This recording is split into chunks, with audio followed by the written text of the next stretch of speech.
कलयुग में अगर कोई ऐसा देवता है जो अपने भक्त की एक पुकार पर उसके सारे कष्ट हर लेता है, अपने भक्त के सारे दुख दर्द खत्म कर देता है, तो वो है खाटू नरेश, शीश के दानी बाबा खाटू श्याम जी। खाटू श्याम जी भगवान कृष्ण के कलयुगी अवतार है, जिन्हें दुनिया हारे का सहारा कहती है। राजस्थान के सीकर जिले में बसा खाटू धाम आज करोड़ों लोगों की आस्था का केंद्र है। श्याम बाबा के भव्य मंदिर में हर दिन लाखों लोग दर्शन करने के लिए आते हैं और खाटू श्याम जी सभी की मनोकामनाएं पूरी करते हैं। जब आप हर जगह से हार जाएं तो एक बार इस दिव्य दरबार में ज़रूर आइए। यहाँ पर दर्शन करने से आपके सभी बिगड़े काम बन जाते हैं। जैसे जैसे कलयुग बढ़ रहा है, वैसे ही श्याम बाबा के भक्त भी बढ़ते जा रहे हैं। जो कोई खाटू श्याम जी को दिल से अपना मान लेता है, खाटू नरेश उसके साथ हमेशा रहते हैं। इसीलिए लोगों में खाटू श्याम जी के प्रति गहरी आस्था है।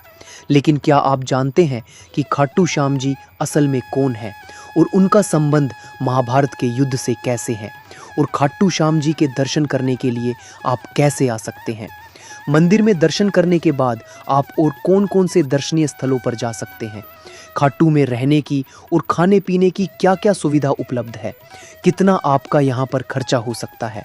दर्शन और यात्रा में आपको किन किन बातों का विशेष ध्यान रखना है? इस खाटू श्याम जी की यात्रा में हम आपको संपूर्ण जानकारी देने वाले हैं। तो वीडियो शुरू करने से पहले खाटू नरेश की जय। और अगर आप खाटू श्याम जी ऑलरेडी जाकर आए हैं तो कमेंट में अपना एक्सपीरियंस ज़रूर शेयर कीजिए। खाटू श्याम जी के मंदिर तक आने के लिए आप ट्रेन के थ्रू सबसे पहले रिंग्स जंक्शन तक आ जाइए। रिंग्स जंक्शन खाटू का सबसे पास वाला रेलवे स्टेशन है। लेकिन अगर आपको यहाँ से रिंग्स के लिए डायरेक्ट ट्रेन नहीं मिलती है तो आप जयपुर जंक्शन पर भी आ सकते हैं। जयपुर जंक्शन पर आने के बाद आप चाहे तो ट्रेन से रिंग्स तक आ जाएं, या फिर जयपुर रेलवे स्टेशन से मेट्रो या ई रिक्शा से 10 रुपये देकर सिंधी कैंप बस स्टैंड तक आ जाएं। यहाँ से आपको खाटू जाने के लिए सुबह 5 बजे से राजस्थान रोडवेज की बसें और प्राइवेट बसें मिल जाती हैं, जिनका किराया 100 रुपये से लेकर 120 रुपये तक होता है। जयपुर से खाटू 80 किलोमीटर के डिस्टेंस पर है और बस में 2 घंटे के सफ़र के बाद बस आपको खाटू के बस स्टैंड पर पहुंचा देती है। और इस बस स्टैंड से खाटू श्याम जी का मंदिर सिर्फ 1 किलोमीटर की दूरी पर है। बस स्टैंड से 2 मिनट के वॉकिंग डिस्टेंस पर है ये तोरण द्वार, तो आपको यहाँ तक आ जाना है। वहीं रिंग्स से अगर आप खाटू के लिए आते हैं तो रेलवे स्टेशन के बाहर बहुत सारी सवारी जीप लगी हुई रहती है, तो उनमें आप 50 रुपये देकर आ सकते हैं। रिंग्स से खाटू 16 किलोमीटर की दूरी पर है और कुछ भक्त रिंग्स से निशान लेकर पैदल यात्रा करते हुए खाटू श्याम जी तक आते हैं। यहाँ पर श्याम बाबा के भक्त नाचते गाते खूब एंजॉय करते हुए डांस करते हैं।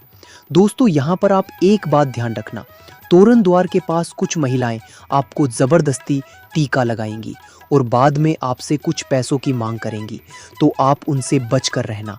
अगर आपकी इच्छा होगी तभी टीका लगवाना। फाल्गुन महीने के मेले के दौरान और 11 के दिन यहाँ पर पैर रखने की जगह नहीं होती है।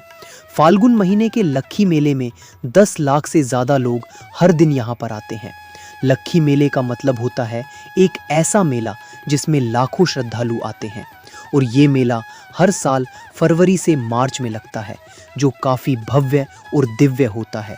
मेले के टाइम सभी लोगों को रिंग्स से खाटू श्याम जी तक 18 किलोमीटर की पैदल यात्रा करनी होती है, क्योंकि भीड़ की वजह से आने जाने वाले सभी व्हीकल्स को बंद कर दिया जाता है।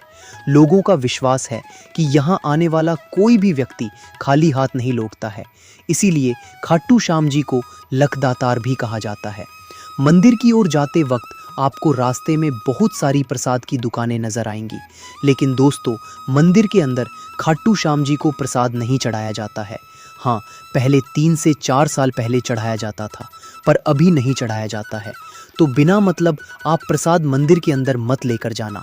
लेकिन अगर आप प्रसाद के तौर पर अपने घर पर कुछ लेकर जाना चाहते हैं तब प्रसाद खरीद लेना।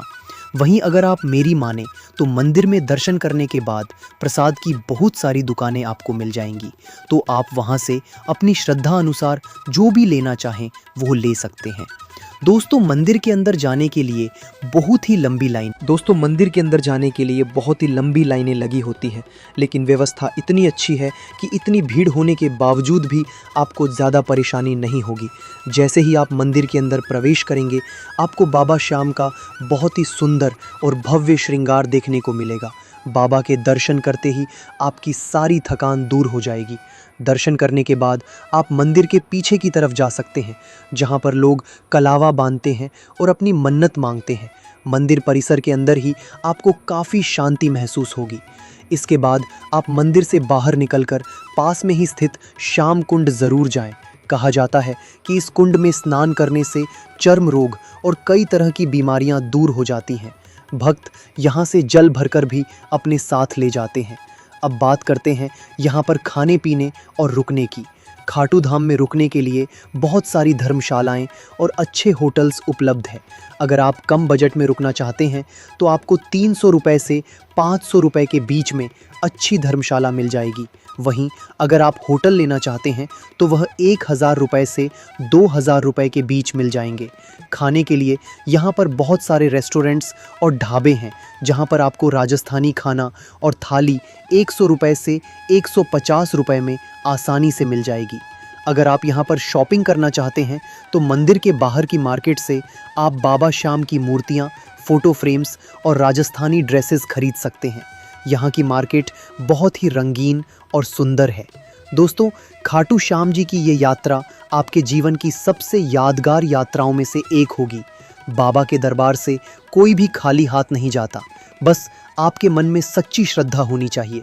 तो दोस्तों, उम्मीद है आपको खाटू श्याम जी की यात्रा की ये जानकारी पसंद आई होगी। अगर वीडियो अच्छा लगा हो तो इसे लाइक करें और अपने दोस्तों के साथ शेयर ज़रूर करें। कमेंट्स में जय श्री श्याम लिखना ना भूलें।